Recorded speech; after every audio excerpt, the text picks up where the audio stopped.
Stitt this week was removed from the Tulsa Race Massacre Commission 1 week after he signed the law banning the teaching of critical race theory. So he had the most douchey dude bro response, which was like, I didn't even know I was on it, like silly me. But of course, doesn't want to, whatever you want to say, learn the lesson of maybe don't pass laws dictating thought control or thought policing, and you won't get bumped. But anyway, he's doing all this like in like a extremely grotesque way as we lead up to the 100-year anniversary of the Tulsa Race Massacre. So, we can only learn things in the way that Kevin Stitt is comfortable, I guess, learning about them, which is that nobody's actually responsible for this shit. It's like, I guess slavery and Jim Crow, they just all did it to themselves, right? I mean, like there was nobody responsible for maintaining that system of oppression or, codifying it or enforcing it or et cetera, which would be the premise of critical race theory. But these guys, they don't want to learn that. It's somehow dangerous to them, I guess. And so, he got bumped from that. And then we can talk a little bit more. But all at the same time, living survivors of the 1921 Tulsa Race Massacre testify before Congress. And so there was a subcommittee on Constitution, Civil Rights, and Civil Liberties. And one of the last living survivors of the event spoke, including a lot of civil rights advocates like Dr. Kretcher and others. And it was pretty powerful stuff if you want to check that out. Mm-hmm. Duke University also has a full, it's a tape and a DVD, but they have a full 2 hours of people's statements from the massacres that was taken in the 90s. And that's also very powerful. My undergraduate thesis was on the gender politics of the massacre. So it's something that I spent a lot of time with. And, when I started that, it was still considered a riot, because this is a classic tactic of, I'm just going to say white men in general, to be like, oh no, this happened, but no one really did it. Yes, right? With all of the Dr. Blasey Ford, they were like, oh no, someone sexually abused her. But it doesn't matter. I don't know who it was, or it doesn't matter who it was. But yeah, this happened. They're like, oh yeah, this is true. But they deny who was the perpetrator. They just say oh, we don't know, and it's fine. Rapes happen, but nobody commits them somehow. Massacres happen, but we're not going to hold anybody accountable. So, Duke, it's intriguing you say Duke. Dr. Sandy Darity Jr. has a book, From Here to Equality. He's a professor at Duke, but that's the leading book on reparations. So if that's a topic that interests you, Dr. Darity has been writing on it for years. It's called From Here to Equality. He mentions, obviously, the race massacre a lot in the book. It's an incredible book. You should check it out. But that's the issue, right? And that was the concern I had last summer. It's like, oh, it's great that people are waking up to these injustices, but we always get to a point and we stop. And the point we stop at is the reality that true reconciliation may cost some people in society something even more than their just privilege atop a perch society, right? It may cost them something. And that is where you get people running scared. And Ryan Gensler, who does the data, some really great data work over at Oklahoma Policy Institute, he had a great quote. And he says, great tweet. This whole situation really drives home the reality that many white Oklahomans, especially powerful ones, are eager to acknowledge racism only when the damage is sufficiently obvious and enough time has passed that we can't personally be blamed for it, right? And that perfectly encapsulates the issue that we're having. It's like, yeah, the race massacre happened, but it was, 100 years ago now. I wasn't there, so we can acknowledge it happened, but that's about all we can do. Well, no, that's not all we can do. And it didn't just happen, and the next day, motherfuckers was kicking it. It's not how it happened, right? They did actually do a really Herculean job of rebuilding it, Black Wall Street. But it wasn't in massacre form, in the form of gentrification, in the form of redlining, in the form of systemic racism. They tore that down too, in the same way they tore down communities all around this country, right? And so to say that you cannot personally be blamed for it, I'm not going to argue with you. To say that you have not personally benefited from it, that would be a lie, right? It's simply a lie to say that substantial benefits by people around this state, around this city in Tulsa, around this country have not personally benefited from racism, systemic racism, is absurd.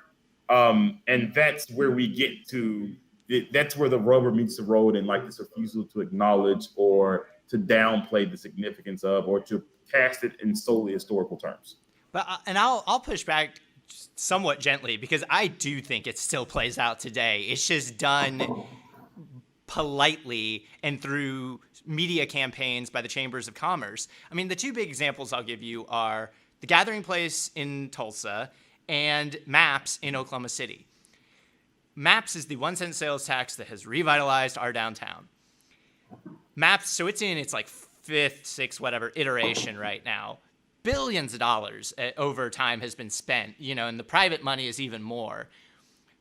But if you go back and really look at how this played out, who benefited, where they invested, I mean, I think it was like 2 or 3 years ago now, maybe 5 years ago, that the last Black-owned business was finally driven out of Deep Deuce in Oklahoma City, which was like a Black neighborhood that was like a hub for jazz and stuff, many years ago.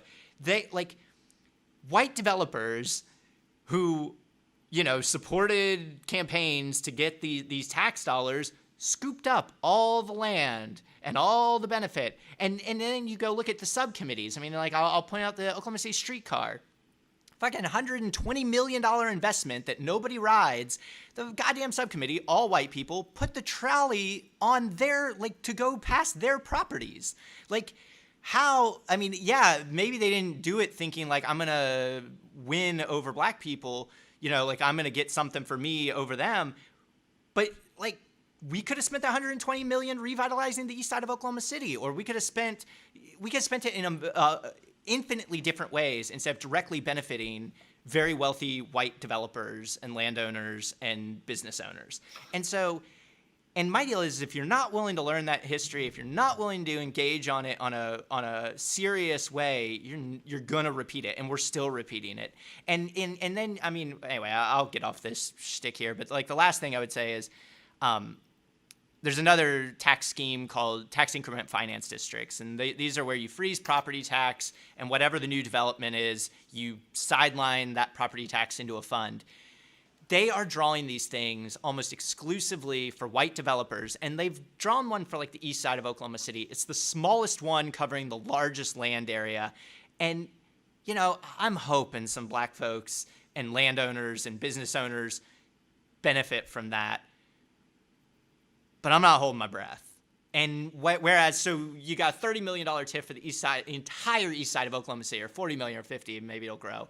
And you've got hundreds of millions in TIFs for where white people like Larry Nichols, who sits on a dozen boards, trusts, and commissions in Oklahoma City, own land and own property and have developments. I mean, it's just, just get out of here with all that, because we could structure things just slightly different and transform entire neighborhoods of people who've been mistreated for generations, and we choose not to, so we can give some of the richest fucking people in our state even more money they don't need. And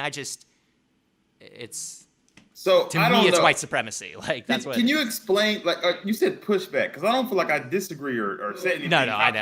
Okay, I was gonna say, I was like, no, yeah, I agree with that. Like, no, okay. I just mean they're still responsible today. Yeah. Like, and the people who don't want to learn it, like, it's still happening literally in 2021, May 21st. Like, still happening right now. Most of these boards, trusts, and commissions are white. They end up picking white people to get the money. They know they have other problems that they could just as easily route money to, and they choose not to. They do it every day. Okay, go ahead, Allison. I was just gonna say, there's also this, idea of like, oh, we're studying this and we're learning this, and we're listening to the survivors, and that's really important. But think also about the amount of history and the amount of pride that has been robbed from the Black community with Greenwood and with Black Wall Street. That was such a prosperous neighborhood. That was such a, new thing that was really like pushing forward American dynamics. Like, these people were successful, they were thriving. And instead of like really focusing on that, this narrative is all about the massacre. And we think about how there's this change in especially like historical enslavement, and it's all about like there's this huge push for ways that enslaved individuals fought back, right? There's this huge push in the way that we're seeing these people as activists, as actors, as having actual control over their bodies in ways that are like unheard of before. So I am so excited that the riot has been changed to the massacre and things like that. But when we're learning about it, we're like, woohoo, kids learned about the massacre. It's like, well, did kids also learn about how unique Greenwood was as a place? A few weeks ago, Ron brought up about how like it's important to know for like Black children to know why their communities look this way. It's important for them to understand that this isn't their fault, and this isn't their community's actions, that it's white people imposing white supremacy and it's all these systemic issues. It's like, well, this is a great opportunity to be like, look at what they built. Look how unique this was in the term of the country. And that's just something that isn't discussed enough.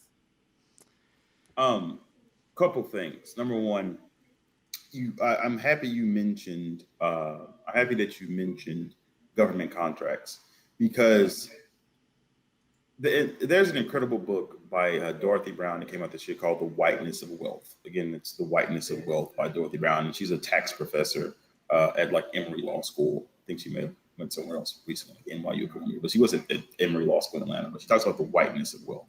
And one thing about that is government contracts, tax codes, state, local, federal government contracts, and how white wealth was built, as most wealth is, off government contracts. And you get a foundation, whether that be the Fair Housing Act, right? You get somewhat of a foundation, and then you build upon that, and you begin to develop wealth for your family. And Black people were completely shut out of that.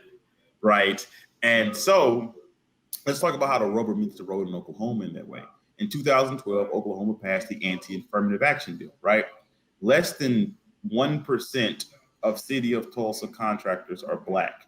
This is a city that has a Black population above 10%, and also a city that was very clear about the destruction of Black wealth 100 years ago. And yet in Oklahoma, right, anti-affirmative action bill, less than 1% of contractors are Black. I've never seen Oklahoma City numbers. I'm sure they can't be much better than that, though. I'm sure it's horrible. Yeah. Yeah.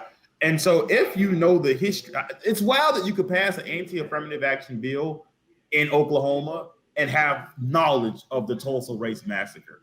Right.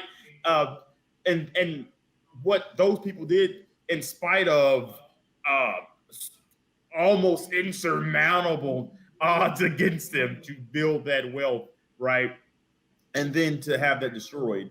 And we're now here in Oklahoma, where the basis to build wealth, the state voters made it more difficult for Black folks just in 2012. So, that's understanding that history. And then that's 9 fucking years ago. So like how it still affects us today, right? And you see who's going to get those contracts, who's been getting those contracts that you were talking about every year. And I'm a cynic, and I'm sure you all have noticed it by now. But I will say this, because Lennon said something interesting in the chat.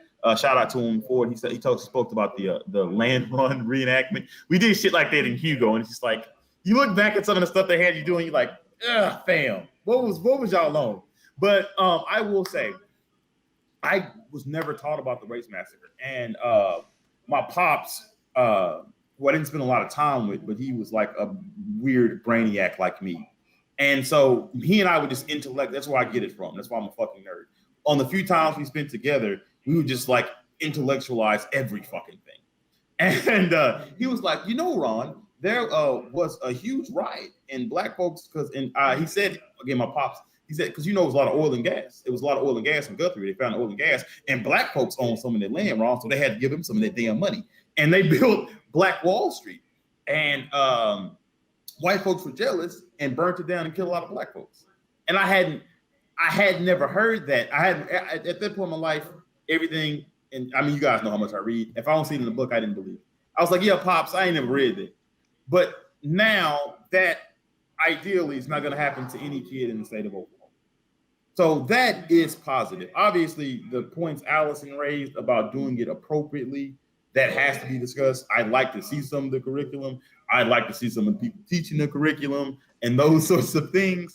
But to go from, I was born in 89, I'm having these conversations with my pops, 97, 98, 2001, 2002. It's 2021, and we're actually acknowledging the massacre as it existed. That's a lot of progress. It ain't where we need to be, but that's a lot of progress. And so shout out to everybody who spent time working on making it happen.